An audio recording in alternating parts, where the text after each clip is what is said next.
네, 우리 갈라디아서 2장 20절 9대 9에 말씀 나누도록 하겠습니다. 내가 그리스도와 함께 십자가에 못 박혔나니 그런즉 이제는 내가 사는 것이 아니요 오직 내 안에 그리스도께서 사시는 것이라. 이제 내가 육체 가운데 사는 것은 나를 사랑하사 나를 위하여 자기 자신을 버리신 하나님의 아들을 믿는 믿음 안에서 사는 것이라. 아멘. 네, 오늘 전도의 개인에 대한 말씀을 나누고자 합니다. 말씀 앞서서 우리 인사를 나누고 말씀 나누겠습니다. 그리스도는 완전하고 충분하고 모든 것입니다.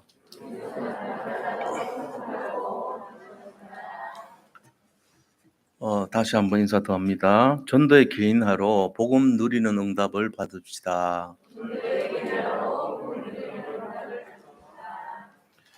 네, 우리가 복음을 제대로 아는 것을 복음의 개인화라고 말씀을 드렸습니다. 그래서 지금 삶의 개인화, 기도의 개인화, 또 이 전도의 개인화까지 이렇게 왔는데요. 개인화에 대해서 용어가 좀 생소할 수 있잖아요. 근데 쉽게 생각하면은 내 것이 된다. 이게 개인화입니다. 전도가 나의 전도가 되고 내 것이 되고, 기도가 나의 기도가 되어서 내게 되고, 그러니까 늘 먼 반치에 바라보던 그런 상태. 아, 저 기도는 나는 하는 거 아니야. 저 기도는 내 거 아니야. 저분들이 하는 거야. 장로님들 하는 거고, 권사님들, 안수집사님들이 하는 거지. 나는, 아유, 내 같은 사람이 무슨 기도를 해. 이렇게 된 것이 안개인화예요. 삶의 안개이나 기도의 안개이나 전도의 안개이나 늘 그렇게 사는 사람들이 꽤 많다니까요. 아, 저거는 나하고는 관계가 없어. 응답도 상관없고 예수를 믿어가지고 오는 축복 그거 별 관심 없어. 이렇게 되면은 그게 재앙이에요. 딴 게 아니고. 왜냐? 인간은 만물의 영장이라 그랬어요. 이 인간은요, 생육하고 번성하고 충만하고 정복하고 다스리라 그랬어요. 태어나면서부터. 그래가지고 원래 인간은 하나님의 형상을 닮아서 모든 생명력을 소유하고 하나님께서 이 복을 주시면서 또 생육하고 번성하고 충만하고 정복하고 다스리라는 것 외에도 영적인 힘, 영력, 지력, 체력, 경제력, 인력 다 주셨거든요. 그렇게 했는데 다 뺏긴 거 있죠. 왜 뺏겼냐? 천하를 깨는 사단 마귀한테 속아서 뺏긴 거예요. 그러니까 지금 불신자들은 세상에 속아가지고 사단의 왕노릇하고 세상의 종노릇하고 사단의 종노릇하고 그렇게 살아요. 사단의 왕노릇이 아니고 종노릇하고 산다니까요. 그 종의 모습으로 사는 거예요. 원래는 하나님이 왕으로 살아라 그랬는데 우리가 사는 모습이 종처럼 산단 말이에요. 뭐가 잘못돼도 한창 잘못된 거거든요. 그래서 이거를 제대로 회복하라 하는 게 복음이에요. 복음이 딴 게 아니에요. 너가 가진 원래 인간이 하나님 주신 축복을 회복해라. 이게 복음 아닙니까? 그 메시지로 누구를 보내주셨냐? 예수님이 이 일하러 왔다. 너들한테 뺏긴 거, 너들이 종처럼 사는 거 해방시키고 회복시키러 오신 분이야. 이게 복음이에요. 그래서 복음을 알게 되면 우리는 모든 것을 응답을 받게 되고 누리게 돼요. 어떤 걸 누려요? 인간으로서 가질 수 있는 최고 응답과 축복을 당연히 누리는 존재가 돼야 돼요. 근데 실제적으로 그렇게 사는 사람들이 많지 않단 말이에요. 그러니까 우리가 뭐가 잘못된지를 오늘 얘기를 듣고 알아야 돼요. 아, 예수님께서 이 땅에 왜 오셨습니까? 하나님은 천지를 창조하신 창조주로 이 땅에 우리에게 나타나셨잖아요. 그래서 말씀으로 천지를 창조하시니라. 그래서 창세기 1장 1절에 그렇게 말씀하셨어요. 근데 예수님은 도대체 이 땅에 왜 보내셨는가? 그분이 오신 이유는 속아가지고 천하를 깨는 사단한테 속아가지고 세상에 종처럼 살고 거지같이 살고 노예처럼 사는 사람들을 원래 인간의 모습으로 회복시키기 위해서 오신 거예요. 그게 뭐냐? 그 일이 뭐냐면은 그게 바로 원래 인간이 받아야 될 당연한 축복을 누리게 하기 위해서 오신 거예요. 자, 그것이 바로 뭐냐면은 전도라고 하는 거예요. 예수님이 이 땅에 오신 이유가 전도 때문에 오신 거예요. 그래서 전도하기 위해서 오셨다는 말은 마귀의 일을 멸하시기 위해서 오신 거예요. 사단 마귀는 예수님 만나지 못하게 하고 계속 사단의 노예로 종노릇하고 세상 말로 좀 거지같이 살아라 말하자면 영적 거지처럼 살아라. 맨날 시달리고 살아라. 이거거든요. 그게 사단 마귀가 주는 메시지예요. 그래가지고 거기에 응답받은 사람들 모습 보면요. 뭘 해도 누리지 못하고 시달려요. 힘들어요. 고민이 많아. 입에서 힘들지 그럼 눈물부터 쫙 흘립니다. 힘드니까. 그동안 힘들었지 이러면요 막 그냥 펑펑 웁니다. "나 내가 힘들었어. 어떻게 알았니?" 그러고. 모든 사람이 다 힘든데 지금 쪼끔만 건드려 주면 다 울라 그래요 전부. 왜요? 천하를 깨는 사단한테 속아서 그렇죠, 시달려서. 그런데 예수님이 이 땅에 오신 이유는요. 누가복음 4장 43 절에 보니까 "내가 다른 고을로 가서 전도를 해야 되겠다. 나는 이 일을 위해서 보내심을 받았다." 이렇게 돼 있거든요. 예수님 오신 이유가 전도하기 위해서 왔었대요. 그것도 한 번만 얘기한 게 아니고 또 다른 데도 있어요. 마가복음 1장 38 절에도 보면요. "내가 다른 마을에서도 전도하여 하려니 나는 이 일을 위하여 보내심을 받았노라." 이렇게 말씀하셨단 말이에요. 그 전도 때문에 오셨다고 돼 있어요. 그 예수님이 오신 이유는 전도자로 오신 거예요. 그러니까 전도자라는 말은 구원주로 오셨죠. 우리의 주 되시니까. 그러니까 하나님은 창조주로 오셔서 천지 만물 모든 것을 만드신 분이지만 예수님은 우리에게 구원을 베푸시기 위한 구원주로 오셨단 말이에요. 자, 그럼 그 마무리를 누가 합니까? 사실은 마무리를 잘해야 돼요, 세상 일은. 마무리를 잘 하신 분이 성령 하나님이세요. 그래서 이 성령을 가지고 뭐라고 얘기하시냐면은 완성주다 이렇게요. 무슨 완성입니까? 하나님이 하시는 일과 예수님이 하시는 일의 마무리를 하시는 분이에요. 완성을 시키는. 그래서 세 분이 창조주, 구원주, 완성주 이렇게 불러요. 성부 하나님은 창조주, 성자 예수님은 구원주, 성령 하나님은 완성주. 그래서 이 삼위일체가 하시는 일이 뭐냐? 사람을 살리는 일을 하신 거예요. 컴퓨터를 가지고 비교를 한다면 이 세 분이 하드웨어를 만든 분은 하나님이에요. 그래서 마우스도 있고 디스플레이도 있고 그다음에 이 컴퓨터라는 본체도 있고 여러 가지 어떤 하드웨어 속에 많이 있잖아요. 그죠? 그 칩도 들어가고 이런 게 전부 하나님이 창조하신 부분이라면 일종의 그 기계가 돌아가도록 하는 게 뭡니까? 소프트웨어. 어떤 글을 쓰기도 하고 워드라 그러죠. 그다음에 어떨 때는 계산기가 되기도 하고 어떨 때는 영화가 동영상이 막 틀어지기도 하고 어떨 때는 막 말이 막 나오기도 하고 어떨 때는 뭔가 우리가 이렇게 만들어 가지고 디자인해 가지고 서류를 만들기도 하고 어떨 때는 여러 가지 우리의 어떤 창작 영역을 통해 가지고 여러 가지 어떤 생각하는 여러 가지를 표현하기도 하고 그게 컴퓨터가 하는 기능이잖아요. 그러니까 이게 살아서 움직이게끔 돌아가게끔 만들어서 살아있는 것처럼 만드는 거예요. 그 기능에 대한 프로그램이 있죠. 앱이 있죠. 이런 걸 인제 하는 거예요. 그걸 일종의 굳이 비유를 하자면 예수님이 하시는 일이 소프트웨어적인 살아있는 기능을 움직이도록 하는 이걸 생동감 있게 구현하는 말하자면 컴퓨터를 살리고 돌리는 그런 일을 하시는 분이다 생각하시면 맞겠죠. 그러면 성령님은 뭔 일을 하는 거라고요? 이분들이 이렇게 할 수 있는 마무리를 하는 일인데 그게 굳이 비유를 하자면은 에너지를 공급하는 분이에요. 전기예요, 전기. 컴퓨터가 돌아가려면 전기가 들어가야죠. 제가 이렇게 인제 설명하면 '아 그렇구나. 아 정말로 좋다.' 이렇게 생각하면 틀린 얘기에 쏘고 넘어간 거예요. 원래는 이렇게 하는 게 양태론이에요, 양태론. 양태론은 이단에서 말한 겁니다. 그러니까 여기에 너무 은혜 받지 마시고 성삼위 하나님 도대체 하시는 일이 뭐냐 이렇게 할까 봐 굳이 쪼끔 비슷한 걸로 표현한 건데 이게 정하지 않아요. 근데 왜 그런 얘기하냐? 삼위일체가 뭔지를 모르니까 제가 굳이 얘기를 한 거예요. 그런 기능이 있다는 거죠, 굳이. 자, 이것도 마찬가지 이 빛. 이 하나의 틀은요. 하나님의 형상 부분이죠. 그죠? 어떤 형광등이란 틀이잖아요. 하드웨어. 그다음에 여기에 어떤 기능을 나타내죠. 빛이라고 하는 거는 어떤 부분이죠? 말하자면은 빛이 들어가니까 생명이 있는 것처럼 보이는 부분이 예수님의 영역이에요. 그럼 여기에 전기가 들어가야지 이게 돌아가잖아요. 그게 바로 성령님의 영역이에요. 이것도 삼위일체가 좀 보여요, 저한테는. 꽃도 그래요, 꽃도. 꽃이라고 하는 이 형상은 하나님이 만드신 부분이지만 여기에 수간이 있고 체간이 있고 해 가지고 영양분을 빨아먹고 물을 빨아먹고 해서 돌아가게 만들고 생명이 잉태되게 만들고 열매를 맺게 만드는 기능은 예수님 부분이라면 얘가 생명이란 부분은 뭐죠? 살아 있다는 거죠. 만약에 잘라 버리면 죽어요. 생명을 갖고 있는 부분은 성령님의 부분이에요. 얘도 삼위일체를 갖고 있단 말이에요. 우리는 확실하게 삼위일체 영역이죠. 그죠? 몸이라고 하는 형상은 하나님이 창조해 주셨고요. 여기 여러 가지 오장육부를 다 하나님이 창조하셨어요. 근데 그 기능을 막 움직이게 하고 활동할 눈에 보이게 하고 들리게 하고 말하게 하는 이런 기능들은 예수님의 부분이라 볼 수 있죠. 근데 내가 살아있냐 죽어있냐 이거는요. 뭔가 기를 움직이는 거잖아요. 그건 성령님 부분이에요. 그러니까 우리도 삼위일체의 모습이다. 이해가 되셨나요? 왜냐 이거 연구하다가 돌아버린 사람 많아요. 삼일체 연구하다가. 수많은 사람들이 정신병 걸린 사람 되게 많아요. 이해를 못 해 가지고 삼일체가 뭐냐 도대체. 제가 인제 지금 말씀드린 게 충분하고 완전하진 않지만 어렴풋이나마 이해하시라고요. '아 그런 거구나. 세상이 삼일체로 된 거 맞네.' 그렇잖아요. 지구 전체는 누구 부분이에요?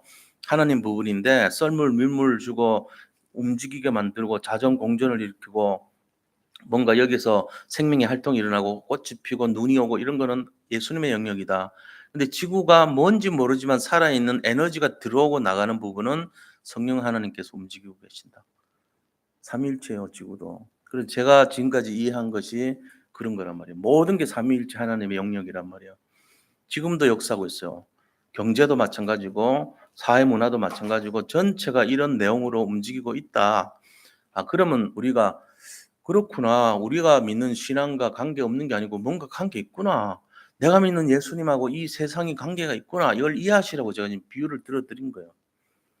그럼 뭐 그런 얘기하고 전도하고 뭔 관계 있냐. 예수님이 그것 때문에 오셨는데 그런 일 가운데 가장 중요한 일이 전도하기 위해서 왔다고 이렇게 말씀하셨다니까요. 아 그러면은 그렇구나. 삼일체 하나님의 영역 중에 예수님의 영역은 뭔가 생동감 있고 움직이고 활력 있고 살아있게 만드는 부분인데 그중에서도 가장 기뻐하시는 부분이 사람 살리러 오신 거구나. 이걸 알고 계시란 말이에요. 그러려면 어떻게 해야 되냐 이거죠. 우리가 제자가 되면 됩니다. 예수님이 하셨던 것처럼 우리도 하면 된다는 거예요. 제일 쉬운 게 뭐냐? 따라하면 돼요. 우리가 엄마 아빠 하는 얘기 따라하다 보니까 말이란 걸 하게 되죠. 선생님이 하는 걸 따라하다 보니까 이 학력이란 게 생기죠. 성장을 한단 말이에요, 영적으로. 그리고 뭔가를 따라하다 보니까 문화라는 게 배워져요. 된장국 계속 먹다 보니까 외국 가면은 된장찌개 생각이 나는 거예요. 따라하다 보니까 된 거죠, 전부. 그래서 각인뿌리 체질이 된 거예요. 이것처럼 예수님 제자의 삶을 살게 되면 우리 자신들이요. 전도자의 이 축복을 누리게 돼 있어요. 전도 개인화라는 거 어렵게 생각하지 말고 '아 내가 예수님처럼 전도를 위해서 살면 되는구나.' 이 말입니다. 오늘 그걸 하기 위해서 중요한 열쇠가 세 가지가 있어요. 그럼 이렇게 하는 것이 가장 큰 축복이에요. 왜냐? 예수님께서 가장 기뻐하시고 하나님이 가장 원하시는 것이 사람을 살리는 이 일에 모든 생을 드리기를 원해요. 그러니까 우리가 이거를 알고 있어야 되는 거죠. 전도 개인화는 진짜 중요한 거거든요, 이거는. 축복의 지름길이고 우리가 신앙생활 하는데 가성비로 치면은 제일 좋은 가성비가 나타난 것이 전도 개인화입니다. 만약에 이왕이면 헌금할 때 어디다 헌금하면 좋아요? 전도자에게 하면 제일 낫죠. 전도자, 선교사 아니면은 전도의 현장에 그 후대를 살리는 그 일에 그런 사람들한테 하는 게 제일 낫죠. 다른 데 오는 거 하는 것보다 여기가 제일 나아요. 왜? 가성비가 좋으니까. 전도자에게 뭐 냉수 한 그릇을 주고 싶어도 전도자한테 갖다 줘요. 뭘 하더라도 '아 이 사람 전도자면 거기에다 딱 하는 게 가성비가 제일 낫다니까요. 내가 이왕 헌금 드리는 거 물론 뭐 11조 드리고 다 드리지만 굳이 더 드린다면 선교 헌금하고 전도하는 데 쓰는 그 돈에다가 만약에 집중을 해 주면 최고 응답받아요. '내가 왜 이런 응답받았지?' 그럴 정도로. 나중에 천국 가면 그런 데잖아요. 내가 한 명 하나도 모르는 흑인이 찾아와서 인사한대요. "감사합니다." 그러면서. 그래서 "아니 누구신데요? 저를 아세요?" 그러니까 "예. 어 장로님이 헌금하신 그 헌금 선교 헌금으로 내가 구원받았습니다. 그 헌금 때문에 우리 선교사님들이 나한테 와서 복음 전해 줘서 내가 구원받은 자요. 선교사님 후원을 위해서 장로님은 모르고 했지만 그 돈이 결국은 우리한테 와서 우리에게 생명을 허락하셨고 내가 이렇게 살아난 겁니다. 천국에서 인사한다 그러잖아요. 그러니까 우리는 모르지만요. 이 일이 계속 진행되고 지금까지 온 거예요. 그래서 오늘 그 일을 하기 위한 내용이 뭔가 이거를 좀 살펴보는 시간이 됩니다. 자 그럼 세 가지가 중요한 열쇠인데 세 가지 중에 첫 번째 우리가 전도 개인화를 위한 첫 번째 열쇠가 뭐냐 하는 것을 잘 알아야 됩니다. 전도 개인화가 될 때 오는 축복이 뭔가를 알면 돼요. 첫 번째는. 아 전도의 개인화 다시 말하면 전도의 개인화를 하는 예수님의 제자의 삶을 살면서 전도를 내 것으로 하는데 오는 축복이 뭔가? 크게 세 가지 기억하시면 돼요. 첫 번째 축복은요. 이 전도 개인화를 하게 되면 하나님이 항상 함께 하세요. 다른 사람한테 함께 하는 게 아니고 전도하는 사람에게 함께요. 왜 그러죠? 예수님의 최고 관심이 전도자거든요. 왜냐 예수님조차도 "내가 이 일을 위해 왔노라." 그랬잖아요. "내가 온 이유는 다른 마을에 가서 전도하자. 내가 이것 때문에 왔다." 이랬단 말이에요. 누가복음 4장 43 절, 마가복음 1장 38절 똑같이 그렇게 돼 있어요. "내가 전도를 위해서 왔다." 이렇게 돼 있다니까요. 아 예수님 그러면 어떡해요. 우리한테 경제도 살려주고 우리한테 먹을 것도 주고 우리도 좀 도와주고 내 갈급한 문제도 해결해 주고 그래야지요. 어떻게 전도만 하세요 맨날. 예수님이 그래 놓으니까 사람들이 전부 이상하게 바뀌잖아요. 전도 안 하면 욕하잖아요. 예수님이 그래 놓으니까. 이럴 거요? 이게 지금 진짜란 말이에요. 이게 진짜 거짓이 하나도 없어요. 진짜요. 그러니까 예수님이 가장 기뻐하시는 게 사람을 살리려고 하는 중심을 가진 자에게 거기에 함께요. 그런 말이 있습니까? 예, 있습니다. 마태복음 28장 20 절에 제일 끝에 제일 중요한 말은 제일 끝에 마지막 한마디 하고 아디오스 하고 떠나잖아요. 그때 남긴 말이에요. 예수 유언도 그렇잖아요. "야 내 동생을 네 동생을 잘 돌봐 주라." 그러고 죽잖아요 보통. 그럼 평생 그 동생 돌봐 주잖아요. 그다음에 어 소크라테스는 뭐라 그랬죠? 그 사람이 중요한 거 이상한 말 했어요. "뒷집에서 내가 닭 한 마리 외상했는데 그거 갚아 주라."고 그러고 죽었어. 그런 이상한 말 하지 말고 진짜 제대로 된 말 그게 누구의 말이냐? 예수님 말씀이에요. 마태복음 28장 20 절에 뭐라고 얘기했냐면요. "내가 너에게 분부한 모든 것을 가르쳐 지키게 하라." 전도하라는 거죠. "볼지어다 내가 세상 끝날까지 너희와 항상 함께 있으리라." 하시니라. 전도하는 사람한테 항상 함께 하겠대요. 이게 예수님 말씀이잖아요. 제가 지어낸 말 아니에요. 그러면 또 증거 더 있냐? 더 있어요. 마가복음 16장 20절 이것도 제일 마지막이야. 마가복음의 제일 마지막 말이에요. 요한과 같은 말씀이죠. 뭐라 했습니까? "제자들이 나가 두루 전파할세." 복음 전했단 말이죠. 주께서 함께 역사하사 이거예요. 하나님이 함께 역사할 때가 언제냐? 제자들이 나가 두루 전파할 때 거기에 함께하는 거예요. 제자들이 나가서 두루 돈 벌 때, 제자들이 나가서 두루 아침 식사할 때 그럴 때 함께하는 게 아니고 물론 함께 하셨지만 진짜 힘을 써 가지고 함께할 때는 전도할 때 함께 하신 거예요. 그렇게 하면서 뭐라 그랬어요? 그 따르는 표적으로 말씀을 확실히 증언하시니라. 그러니까 함께하면서 증거를 막 보여주려고 기적을 베푸시고 했다는 거잖아요. 뱀을 집으며 독을 먹을지라도 해를 받지 않는 것은 주께서 함께 하심이라. 이게 이때 나타난 내용이에요. 이 앞에 부분이란 말이에요. 그러니까 우리가 하나님이 진짜 기뻐하신 게 전도구나 하는 걸 알아야 돼요. 그러니까 전도할 때 함께 하신다는 거. 다른 거 할 때 함께 하는 게 아니고 전도할 때 함께 해요. 이게 분명한 약속. 그래서 우리가 축복이에요, 이게. 자, 두 번째 축복이 뭐냐? 우리가 전도자에게 문제가 많이 나올 수도 있거든요. 돈도 없고 건강도 나쁘고 뭐 여러 가지 있을 수 있어요. 문제, 그다음 갈등, 위기 다 올 수 있죠. 근데 이상하게 전도자한테만 가면은 이게 축복으로 바뀌어 버려요. 그래서 전도해야 돼요. 이상하죠. 날마다 우리는 고민과 염려가 많잖아요. 눈만 뜨면은 '아 어떻게 살아야 될지. 내일 일이 잘 풀려야 될 건데. 매듭이 잘 돼야 될 건데.' 늘 이러잖아요. 근데 실제로 뚜껑 열어 보면은 내가 원하는 거에 10%도 만족이 안 되잖아요. 그러니까 고민하고 염려하고 또 그다음 날 또 '아 내일 잘 돼야 될 건데. 잘 풀려야 될 건데.' 이거 또 하는 거예요. 근데 하나도 하나님이 내 마음에 합당하게 안 줘요. 응답 안 준다니까요. 근데 언제 응답을 주시냐면요. 이 문제와 갈등과 위기가요. 내가 전도하려고 할 때 확 풀려 버려요. 그래서 이게 축복인 거예요. 이 비밀을 아시는 분들은요. 때를 얻든지 못 얻든지 먹든지 마시든지 영혼 구원을 위해서 온통 집중해 버립니다. 사람 살리는 거기에 모든 걸 집중한다니까요 진짜로. 이게 전도자의 중심이라고 가슴이란 말이에요 이게. 그러니까 이게 게으르고 나태한 종들은 이걸 모르지만 진짜를 제대로 아는 사람은요. 여기에 집중해 버려요. 자 그러면 이 전도자에게 냉수 한 그릇에서 주는 사람 상급을 결단코 잃지 않는다 그랬어요. 전도하려고 내가 정말 옛날에는 나는 거기 가지도 않았고 관심도 없었는데 완전히 달라졌어. 그래 가지고 거기 흑암 가득한 동네인데도 내가 가.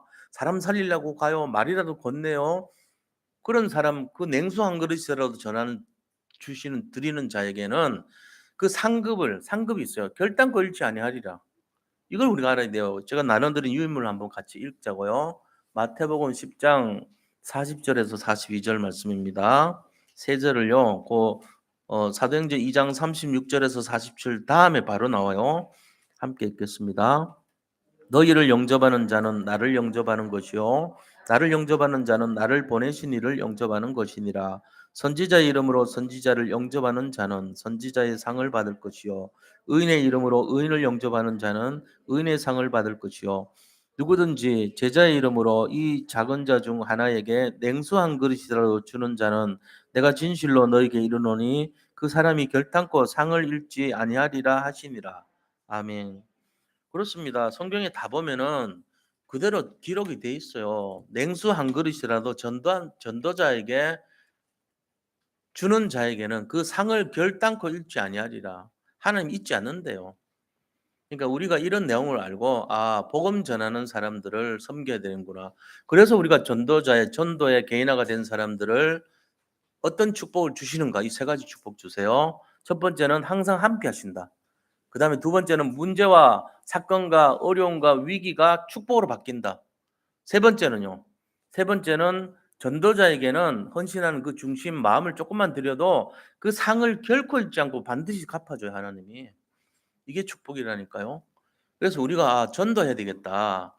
내가 이 세상에 살면서 할 거, 앞으로 할 거, 내가 지금까지 못했더라도 할 거, 내가 사람 살리는 전도해야 되겠구나. 그래서 그 마음으로 사셔야 된다 이거예요. 저도 서울역에서 이제 처음에 잘 몰랐어요. 예수 믿은 지도 얼마 안 되고 그 전도는 생각도 안 했죠. '나는 관계없어. 나하고는 저거는 관계없는 거야.' 이렇게 살던 사람이에요. 근데 예언교회 가지고 처음에 전화가 온 거예요 누가. 그래 가지고 만나재요. 그래서 만나 가지고 그 최동욱 집사라는 분인데 저를 만나자 그러더라고요. 그래서 만났는데 그 이분이요. 아우 되게 반가워하면서 자기가 회장도 아니고 부회장이래. 남성교회 부회장. 그러면서 4달 만에 저한테 연락 온 거예요. "아유 왜 이렇게 늦게 왔어요?" 하고 싶을 정도로. 근데 그런 분이 있죠. 그래도 전화라도 해 주니까 얼마나 고마워요. 그러면서 자기가 "오늘 처음 만났는데 반갑다." 그러면서 "나하고 같이 좀 가자." 그러더라고요. "어디로 가요?" 그러니까 "저 앞에 정형외과 가재요." 그래 따라갔어요. 그 주일날 인제 예배 마치고 난 시간에 갔더니 거기서 영접하더라고요, 사람을. 복음 전하고 영접시키는 거예요. 난 깜짝 놀랐어요. '이분이 목사님인가?' 했다니까. 근데 목사가 아니고 그냥 집사인데 그렇게 하더라고. 나중에 보니까 그 뭐 지도표 김이라고 있어요. 지도표 성경김. 그거 팔러 다니는 사람이에요. 차에다 그거 싣고 이렇게 이동하면서. 내가 놀란 게 더 놀란 게 저분은 뭐 그냥 아무것도 아니잖아. 말하자면은 세상으로 막 굉장히 뛰어나다든지 뭐 훌륭하다든지 뭐 이런 게 아니잖아. 근데 어떻게 저렇게 해? 이런 마음이 들더라고. 근데 더 무서운 게 다음 주에는 이제 내가 그때 집사였으니까 "집사님이 하세요." 이러는 거예요. 완전히 그냥 '교회 떠나야 되겠다.' 싶더라고. 나보고 하래. 나 처음 봤는데. 그래도 갔지요. 갔더니 진짜로 만나 가지고요. 갔다고 정형외과 그 앞에. 예원교 옆에 정형외과 있었거든요. 지금은 이제 국밥집이 됐던데 거기 갔어요. 가 가지고 해 보래 나보고. 내가 할 수 있어야죠 그걸. 전도에 개인화가 안 돼 있었거든 전혀. 그런데 우물쭈물하고 이렇게 했는데 전했어요 어쨌건 예수 믿으라고. 근데 그분이요 영접이라는 걸 하는 거예요. 내가 깜짝 기절할 뻔했어요. '아 하면 되는구나. 아무나 해도 되네. 내같이 잘 몰라도 되네.' 어느 정도는 기본적인 거는 인제 사형리 이런 거는 봤으니까 대강은 알지만 복음 운동하면서 그렇게 했다는 거에 대한 기초가 안 돼 있었단 말이에요. 그래 가지고 그분이요. 최동욱이 아니고 서동욱 집사예요. 서동욱 집사님이 나를 자기 전도에다가 집어넣어 주고 이 전도회가요. 전도하는 성교회가 전도하는 그러니까 우리는 전도회라 그랬어요 거기는. 그 전도회가 전도하는 단체예요. 그래 가지고 거기 회장님 되는 분이요. 이제 나중에는 굉장히 친해졌는데 "서울역에 찬양 전도가 있는데 같이 가자." 이러더라고 또. 그래서 내가 진짜 나하고는 관계없다고 생각했는데 그 현장을 갔다니까요. 근데 어떻게 가냐면은 1 부부터 인제 그때는 3 분까지인가 하여튼 있었어요. 3부 끝나고 그다음에 한창 있다가 몇 시간 있다가 저녁 예배 드리고 끝나고 저녁 예배 끝나고 나서 서울역을 가는 거예요 그때. 얼마나 늦게 가요. 한 8 시쯤 가 가지고 거기서 인제 찬양을 막 하고 있는데 구경 오면 그 사람들한테 영접시키는 거예요. 그거를 했어요. 그러니까 인제 우리 애들은 막 시커멓게 돼 가지고 돌아다니고 거기 보면 어떤 사람들 막 그 노숙자들도 있고 이러잖아요. 그래서 어떤 사람 그 노숙자 애들인가 싶어서 불쌍하다고 돈도 주고 그다음에 어떤 사람은 막 거기 우리 전도하는 사람들 막 가르침도 뱉고 이런 일을 막 당하고요. 또 서울역 그 안에는요. 또 이렇게 여호와의 증인들이 많아요. 그 사람들하고 같이 붙어 가지고 전도하기도 하고 그런 생활을 쭉 했던 거예요. 그러니까 어느 날 나도 모르게 전도의 개인화라는 것이 딱 되는 거예요. '아 그렇구나.' 영접에 대해서 인제는 겁나는 게 아니고 누구든지 만나면은 다 하고 이게 전하는 그런 게 체질이 딱 만들어지더라고요. 그래서 우리가 이게 얼마나 중요한지 알아야 돼요. 그로부터는 이제 하나님이 저하고 함께하죠. 문제, 사건, 어려움이 완전히 축복으로 다 바뀌는 걸 제가 체험을 하게 되죠. 그러면서 진짜 전도자에게 냉수 한 그릇을 드리는 마음으로요. 저는 교회에서도 선교비 이런 거에 대해서 제가 최대한 할 수 있는 건 최대한 하면서요. 그 중심을 드렸던 적이 있어요. 그러니까는 지금 저의 영적인 응답과 축복은 그때 제가 쪼끔 심어 놨던 그거라고 저는 생각합니다. 어떤 문제가 오더라도 안 그랬으면은 아마 질병 때문에 죽었을 거예요. 근데도 하나님 다 막아 주시고 그거를 이렇게 회복시켜 주시고 치유해 주시고 하는 거를 많이 봤단 말이에요.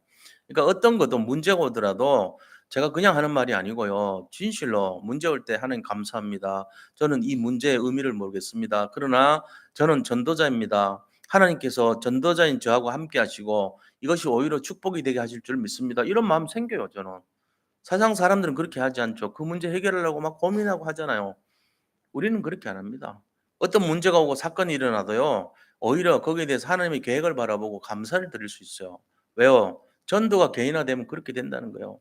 아직 완전한 것도 아니고 이뤘다 하는 것도 아니지만 그 마음을 갖고 있단 말이에요. 그 우리 교회에도 그런 분들이 되게 많아요 제가 알기로는. 그 사람 살리고 싶어 하고 전도에 대한 중심을 갖고 있는 분들이 너무나 많은 거예요. 그게 드러나지 않았을 뿐이지 잠재돼 가지고 지금 성장하고 있고 안에 있다고 저는 확신합니다. 이게 중요한 거거든요. 전혀 관심도 없고 아무리 얘기를 해도 못 알아듣고 '그래 뭐 목사님은 뻔한 당연한 소리 하겠죠.' 이런 식 돼 버리면 그 교회는 조용하게 무너지는 거예요. 근데 우리 산돌 예비교회는 그렇지 않아요. 이름부터가 산돌, 살아있는 돌, 리빙스톤이죠. 그다음에 예빛, 예수님의 빛. 그러니까는 예수님의 능력과 예수님의 빛의 교회란 말이에요. 그러니까 전도와 선교와 세계 복음화를 위해서 하나님이 237 빛의 역사를 이루는 교회라 이겁니다. 모든 성도님들 속에 이게 잠재적으로 잘하고 있고 전도와 선교를 위해서 중심을 들이는 분들이 가득한 교회라고 저는 믿습니다. 분명히 그렇게 될 겁니다. 제 믿음이니까요. 자 그다음 두 번째는 그러면은 그럼 왜 전도 개인화를 해야 되냐? 이런 축복이 있지만 이거는 좀 거창한 의미고 세밀하게 볼 때 좀 더 구체적으로 볼 때 왜 전도를 개인화해야 되냐? 이걸 우리가 알아야 돼요. 전도를 왜 해야 되는지를 분명히 알면 이게 얼마나 큰 축복과 응답인지를 알게 되잖아요. 자 첫 번째는요. 전도라는 것은 삶 전체를 살리기 때문에 하는 거예요. 우리 인생 전체가 살아나요. 전도하는데 내가 살아난다니까요. 제가요 옛날에는 굉장히 우유부단하고 성격상 이렇게 좀 색깔로 하면 회색이고요. 그레이예요, 그레이. 그리고 좀 침체돼 있고 담즙질 같고 체질로 한다면은. 그러면서 이렇게 좀 어둡고 색깔이 좀 그런 입장이요. 불교를 믿었던 배경이 있어서 그런지 좀 그런 입장에서 자랐단 말이에요, 제가.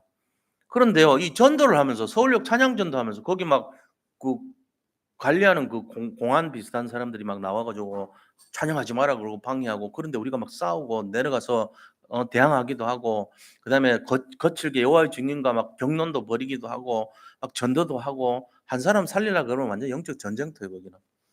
그렇게 해 가지고 제가 영접시킨 사람 이제 교회 등록도 시키기도 하고 인제 노숙자도 막 가기도 하고 그런 일을 하다 보니까 달라지더라고 성격이. 제 성격이 교회 오면은 새가족부 맡아 가지고 일을 하고 그다음 강명에서는 인제 새벽기도 아침에 우리 집에서 새벽기도 인도하고 그때 그 상태였거든요. 그리고는 교회에서는 찬양 전도 따라다니고 이러면서 영적으로 제가 뭔가 좀 달라진 거예요. 그러고는 그때는 인제 롯데중앙연구소에 있었지만 나중에는 사업하면서 그 일을 했단 말이에요. 그러니까 제 인생 전체가 달라져요 색깔이. 회색이 아니고 완전히 빛이 가득한 그런 황금색으로 바뀐 거예요 인생이. 그러고는 막 사는 게 행복한 거예요 뭔가 모르게. 바쁜데 어떨 때 보면 힘들어 가지고 시간이 막 안 날 정도로 바쁜데도 너무 행복한 거예요 마음이. 그러니까 이게 바로 그 응답이라고요. 사람을 살려 버립니다 전도하면은. 전도 안 하면요. 사단한테 눌려 가지고요. 맨날 침체돼 있고 어렵고 막 힘든 거 거기에 잡혀 있어요. 제가 옛날에 그랬단 말이에요. 인제는 그래요. 예 이게 확 살아나요 인생이. 우리가 이걸 알아야 돼요. 그래서 전도하는 사람은 전체 삶을 살릴 수가 있다. 마태복음 24장 14절을 할 수 있게 만들어 줘요, 하나님이.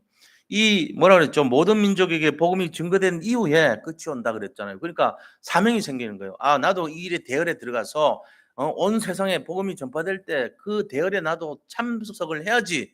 이런 마음이 생기니까 회복이 되는 거예요. 그다음에 빌립보서 1장 6절이 일어나요. 우리 하나님께서 우리를 이루어 나가신다는 게 깨달아져요. 내가 성장하고 있구나. 내가 살아있는 게 맞구나.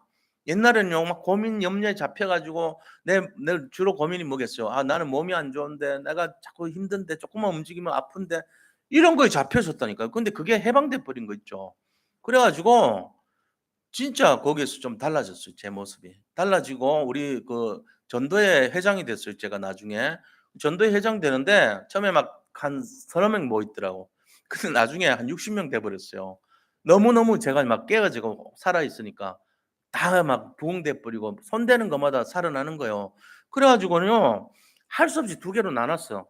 제가 61 년생인데 61년 1 월부터 6 월생까지, 그다음에 7 월부터 12 월생까지 나눴더니 하도 많아 가지고. 우리가 최초로 우리 예원교에서 최초로 1년 단위로 모집된 선교회 전도회 중에 6 개월 단위로 나눠진 최초의 응답이 우리한테 시작됐어요. 보통 우리 교회도 보면 한 5 년, 6년 터울로 돼 있잖아요. 근데 그거를 1년 단위로 해 가지고 그중에도 너무 많이 되니까 6 개월 단위로. 그만큼 확 늘어났다요. 왜? 근본을 제가 치유받았기 때문에 그런 거예요. 제가 치유받으니까 회장 됐는데 그냥 애들이 막 몰려오는 거예요. 떠났던 애들도 소문 듣고 다 와 가지고 "분위기 좋다며." 그러면서 와 가지고 진짜 그랬어요. 근데 내가 놀라 가지고 깜짝 놀랄 정도로, 왜 다 찾아와요 애들이 저절로. 다 나이가 같은 애들이니까 와 가지고 "나도 여기 들어오면 안 되냐." 이런 식으로. "들어오면 되지." 그래 막 도와주고, 우리가 뭐 구두 만든 데 있으면 구두 가서 다 맞춰 주고 팔아 주고 이런 것도 막 하고 했거든요. 그러니까 굉장히 좋았어, 분위기가. 행복하더라고요, 교회 가는 게. 실제적으로는요, 보세요. 새벽에 새 가족 보니까 그 배회를 하려고요, 새벽에 제일 먼저 교회 옵니다, 제가. 정원주 목사님보다 더 먼저 왔어요. 그래 가지고 시작해서 밤 한 거의 12시 될 때까지. 시간으로 보면 몇 시간입니까? 거의 한 주일날은 한 20 시간 교회에 있었던 것 같아요. 전도 현장까지 끝내고 가면서까지. 주일 1 부, 2 부, 3부 드리고 한창 있다가 오후 예배 드리고 그다음에 끝나고 나서 주일 서울역 찬양 전도하고 거기에서 전하고 복음 집에 와서 광명으로 다시 돌아갔으니까. 새벽에 제일 먼저 가 가지고 새 가족 줄 청년부 써둔 거니까 내가 줄을 안 맞추고 갈 수 있거든요. 줄 딱 맞춰 놓고 아침에 하고 있으면 정은주 목사님 와서 인사하고 그랬어요, 우리 담임 목사님하고. 그러니까 막 기쁜 거예요. 그리고 월요일부터 계속 다락방 뛰었고요. 한 13 군데 뛰었는데요, 진짜 정신없었어요. 그런 생활이 되니까 뭔지 모르게 내가 그때 바쁘면서도 살아 있고 이게 되더라고요. 전도자에게 전도의 개인화가 되면요, 사람이 살아납니다. 자, 두 번째 축복이 뭐냐? 하나님께서 이런 사람들에게 문을 다 열어 버립니다. 실제로 그러면서 내가 중앙연구소에서 낮에 기도했다 그랬잖아요. "하나님, 제가 세계 복음하고 싶습니다. 제가 지금 있는 환경을 좋은 조건으로 열어 주시고 정말로 제가 복음 전하고 있는 길을 열어 주세요.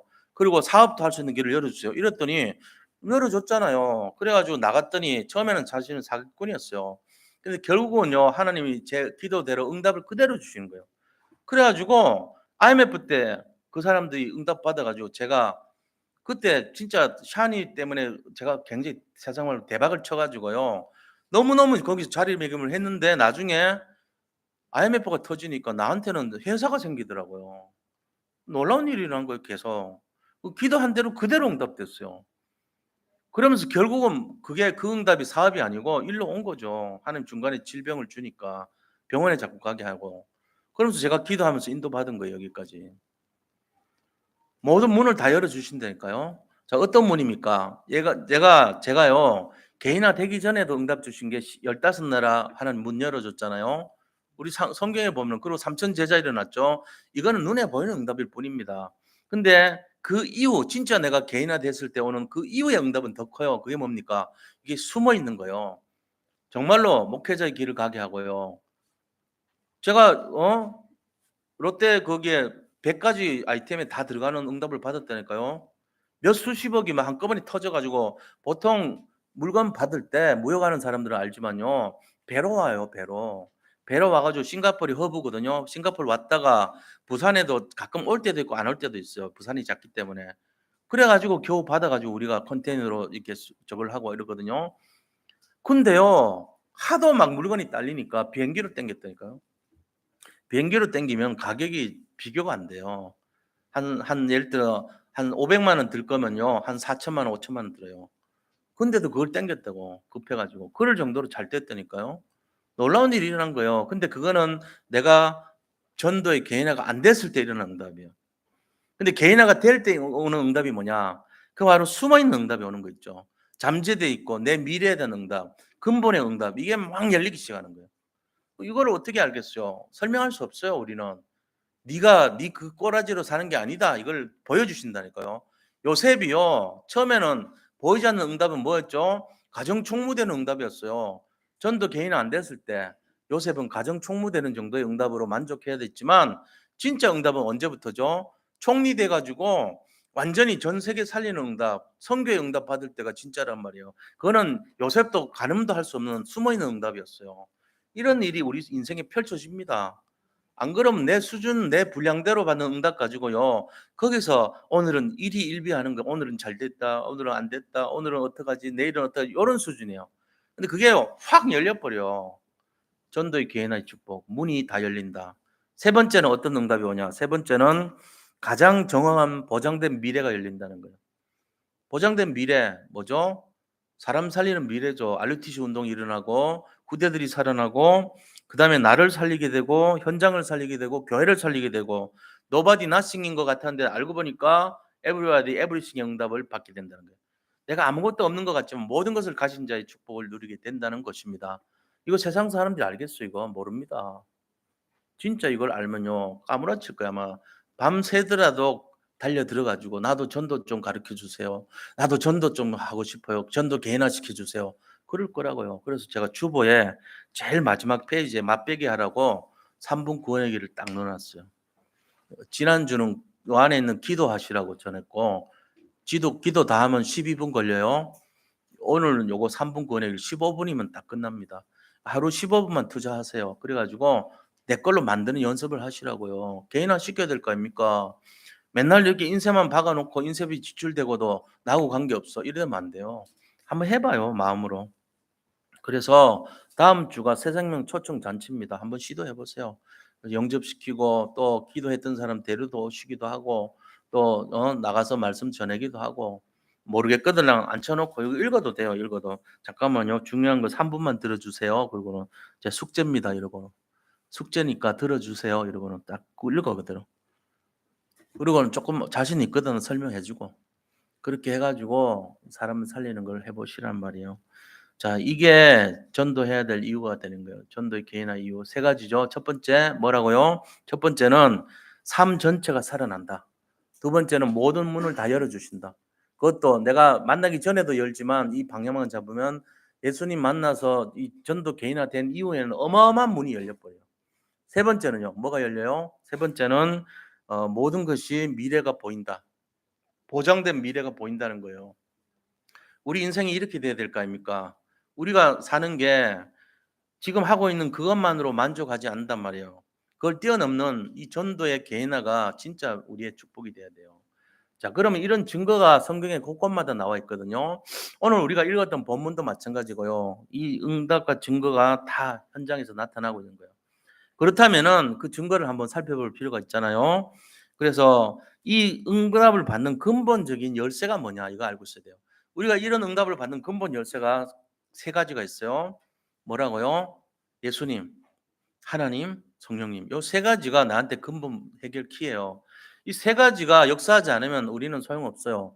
아무리 날고 기는 뛰어난 암기력과 그런 기계 같은 그런 분석력과, 그다음에 말 잘하는 어떤 혀의 세치의 능력 가지고 사람들 앞에서 막 전하더라도 이 세 분의 힘이 없으면요, 아무 역사 안 일어납니다. 울리는 꽹과리밖에 안 돼요. 그건 안 그래요. 그래서 하나님, 성령님, 예수님이 도와주셔야지 되는 거예요. 이게 열쇠예요. 그러니까 우리가 근본 힘은 이 성삼위 하나님께서부터 시작된다. 이걸 알고 시작이 됩니다. 그러면 우리는 뭘 해야 될까요? 내 힘으로 되는 게 아니고 내 능력이 아니기 때문에 기도에 완전히 집중해야 돼요. 그게 사도행전 1장 14절이에요. 그래서 오직 기도 이게 중요합니다. 그 응답이 뭐죠? 사도행전 2장 9절에서 11절에 보니까 15 나라에서 왔는데 그 나라 언어로 복음을 전하는 거예요. 이런 역사가 일어나죠. 그리고는 사도행전 2장 41절에서 42절 3천 제자가 일어났습니다. 오늘 본문에 나오죠. 한번 같이 읽어 볼게요. 사도행전 2장 41절 42절 같이 읽습니다. 그 말을 받은 사람들은 세례를 받음에 이날에 신도의 수가 3천이나 더하더라. 그들이 사도의 가르침을 받아 서로 교제하고 떡을 떼며 오로지 기도하기를 힘쓰니라. 아멘. 그런 거예요. 사도의 가르침이란 게 딴 게 아니고 복음이죠. 이 복음을 따라서 서로 교제하고 떡을 떼며 기도하기를 힘썼다 그랬어요. 3천 제자가 어떻게 일어납니까? 그 당시에 어마어마한 인원이잖아요. 지금도 3천 제자면 엄청난 건데 성령께서 역사해 버리니까 일어난 거죠. 우리가 이 비밀을 알아야 돼요. 그래서 엄청난 일이 일어나는 거예요. 그리고는 사도행전 2장 46절에서 47절 보면요. 날마다 구원자 받은 자의 수가 증가하니라 그랬죠. 점점 늘어났단 말이에요. 이것도 하나님이 하시는 거예요. 그래서 이런 내용이죠. 사도행 9장 1절에서 43절도 보면요. 이 아나니아라 하는 사람이 있었는데 다메섹에서 사도 바울이 예수님을 만나 가지고 눈이 멀었어요. 그때 아나니아라고는 중직자가 이 사람을 인도하고 눈에서 비늘이 벗겨지도록 자기 집에 머무르면서 치료해 주고 이렇게 건사해 준 거예요. 그러니까 이 아나니아가 바로 70인 제자죠. 또 거기에 보니까 요바의 피장 시몬이라는 사람이 무두쟁이라 돼 있어요. 그 사람이 뭐였냐? 가죽을 팔고 구두를 만들고 이런 거 가방 만들고 이런 사람인데 이 사람이 전도자란 말이에요. 그리고 또 다른 전도자는요. 애니아라고 하고도 번역하면 도르가로 하는 이 여자 제자가 있었는데 옷을 짓고 하는 사람이에요. 그리고 자기가 이 만든 옷을 가지고 나눠주면서 구제하고 도와주고 이러면서 복음을 전했던 그런 사람이에요. 우리가 일을 하잖아요. 사업을 하잖아요. 생업에 종사하면서 복음을 전하는 사람들 아닙니까? 이 증거들이 성경에 보면 계속 준비가 돼 있다는 거예요. 곳곳마다. 그래서 하나님께서는 현장을 살리는 자로 썼고 사도 바울은요. 사도행전 13장에 이 구브로라는 곳에서 박수무당 남자 무당을 치유해 버리죠. 사도행전 16장에 점치는 귀신 들린 여종을 치유하죠. 사도행전 19장에 보니까 우상 숭배하는 마술하는 자들을 치료해 버린 거예요. 그래서 우상과 점술과 무속인들 다 살려냈던 거죠. 이게 바울 사역의 중요한 열쇠였어요. 그래서 하나님께서 정말로 전도의 개인화의 축복의 모델로 세우셨던 것입니다. 그것뿐만 아니라 사도행전 14장 19절 20절은요. 디모데를 만나기 위해서 돌로 맞아서 죽은 자 같은 바울이 아침에 일어나서 깨어나니까 다시 루스드라 더베로 가서 디모데 만나기 위해서 중심을 들이는 모습이 나와요. 한 사람의 영혼을 위해 가지고 자기도 막 죽어가지고 몸이 안 좋은데도 불구하고 현장으로 다시 들어가는 바울의 중심을 볼 수가 있는 현장입니다. 우리가 그것뿐만 아니죠. 로마서 16장의 사람들은요. 진짜 복음 세계 복음화 로마 복음화를 위해서 전도의 개인화로 결론난 사람들이에요. 이분들의 모습을 보면은 7가지 별명이 있는데 전부 다 베베 같은 보호자, 바울을 보호하는 보호자, 그다음에 동역자, 식주인, 그죠? 그것뿐만 아니고 사랑받는 자, 수고하는 자, 인정받는 자, 그다음에 거기에 친척 같은 자 이런 7가지 별명으로 세계복음화에 쓰임 받았던 것을 알 수가 있는 것입니다. 우리가 지금 산돌 예비교회도 마찬가지예요. 모든 성도님들과 이 구성이 중직자들도 있고 또 그다음 교육자분들 계시고 레몬트 있잖아요. 그러니까 이런 구성원들이 전부 다 뭘 해야 되냐? 전도의 개인화가 되도록 해야 돼요. 그래서 우리가 딴 게 아니고 '아 진짜 내가 전도 현장에 좀 해 봐야 되겠구나 실제로. 그동안 코로나 때문에 안 됐다면 우리 주변에 마을에 있는 사람을 살리기 위해서라도 내가 뭔가 중심을 들여야 되겠다.' 제가 어떤 우리 권사님이 저한테 전화가 왔어요. 굉장히 지금 이제 암이 걸려서 병원에 입원하고 하는 분인데 기도해 달라고 영접시키러 가겠다고. 그랬는데 지금 계속 기도해 주고 있거든요. 최종순이란 분이에요. 제가 연세 70 한 2세라 그러는데 불교 신자라 그런다고요. 그런 식으로 저한테로 인제 연결해 주고 영적인 지도자니까 해 주고 또 시간표 되면은 가려고 인제 준비하고 또 병원에 가 가지고 평소에는 친하게 지내는데 복음 얘기는 잘 안 했지만 이번에 하겠다 그러고. 결단을 하잖아요. 그럼 이제 그런 분들이 인제 우리가 연결이 돼 가지고 뭐 교회 안 와도 상관없죠. 복음을 전하는 게 중요하니까요. 그렇게 하고 전도를 하려고 마음을 중심으로 드리는 분들이 많아요. 제가 우리 산돌 예비교회 은혜되는 게 그 부분이에요. 다들 그런 중심을 가진 분들이 중직자로 계시고 그래도 협력을 하고 있고 교회를 위해 기도하는 분들이란 말이에요. 이거 얼마나 감사한지 몰라요. 우리가 지금은 잘 안 될지 모르지만 하나님이 하신 거잖아요, 어차피. 그러니까 우리는 그 방향에 서 있고 우리의 중심을 드리고 기도하고 실제적으로 내가 한번 그 대열에 들어가면 되는 거예요. 제가 정형외과 거기에 가서 했을 때 응답을 하더라니까요, 그 사람들이. 내가 뭘 알아서 한 게 아니에요. 성령이 역사하셨겠죠. 그 서울역 찬양전도 할 때 내가 삶이 바뀌더라고요. 내 미래가 달라진 게 저는 그때 그 뿌려진 씨앗의 결과라고 봐요, 저는. 저는 그렇게 할 수 있는 사람이 아니에요. 아무것도 못할 사람이에요. 근데 하나님이 마음을 바꿔주고 회색 같은 제 인생을요, 황금빛으로 변화시킨 것이 하나님의 능력이었단 말이에요. 그 이유는요, 전도자의 삶을 조금이라도 경험해 보니까 났던 거예요. 그 이후로는요, 말씀운동 속에 현장 속에 가가지고 이 서울 전국으로 뛰었어요, 실제로. 13군데 다락방을 하는데 진짜 이거는 제가 운전도 못 하는데 사람들이 다 태워 갖고 다음 연결해 주고 다음 연결해 주고 토요일 같을 때는 아침 가서 핵심 끝나자마자 사역 시작해 가지고 1 시부터 해서 거의 11 시까지 사역 연결돼 있었어요. 그렇게 해 가지고요. 진짜 정신없이 뛰었거든요. 근데 지금 생각하니까 그때가 내가 가장 살아 있고 활력이 있고 내 미래가 열렸고 내 인생이 달라졌고 그런 시간표였다는 거예요. 그래서 우리 성도님들에게 제가 부담 드리는 거 안 하잖아요. 진짜 이걸 진짜를 전달은 해 드려야 되겠다 싶어서 전도 개인화에 대한 말씀을 드렸습니다. 결론이 뭐겠습니까? 아, 우리도 전도 개인화 하자입니다. 그걸 억지로 하지 말고 자기가 자신을 살피세요. 이게 정말로 우리가 받을 축복 중에 제일 큰 축복이 뭐냐 물으신다면 전도 개인화의 축복이라고 말씀드리고 싶어요. 자, 그걸 위해서 자기가 여기에 방향을 맞추세요. 그럼 내가 어떻게 해야 되냐? 마음을 먼저 가는 게 중요하죠. 내가 할 수 있는 게 아니에요. 한 사람의 영혼을 우리가 어떻게 인본주의 써가지고 살릴 수가 없어요. 김치 갖다 주고 빨래 해주는 것도 한계가 있죠. 계속 안 되는 거예요, 그거는. 그럼 근본은 뭡니까? 성삼위 하나님의 능력을 이분이 만나게 해주면 되는 거예요. 그러면 성령이 역사해 가지고 그 속에는 흑암이 꺾여요. 흑암이 무릎 꿇고 떠나는 순간 이분이 은혜가 임하는 거예요. 그러면서 회복이 되고 치유가 되면서 우리에게 오는 거죠. 아, 나를 좀 계속 살려 달라고. 그러면 우리가 뭐 돼요? 플랫폼이 되는 거예요. 그리고 파수망이 돼서 살피는 자가 되죠. 이 사람 문제 있나 없나. 그리고 안테나가 돼 가지고 하나님의 말씀을 듣고 전달해 줄 수 있는 역사가 일어나는 거예요. 할 게 사실은 없어요. 하나님이 하신 대로 하면 돼요. 그러나 중요한 것은 '아, 전도하는 것이 응답이구나. 축복이구나. 최고 이게 우리가 해야 될 일이구나.' 이 결론이 남으면 좋겠습니다.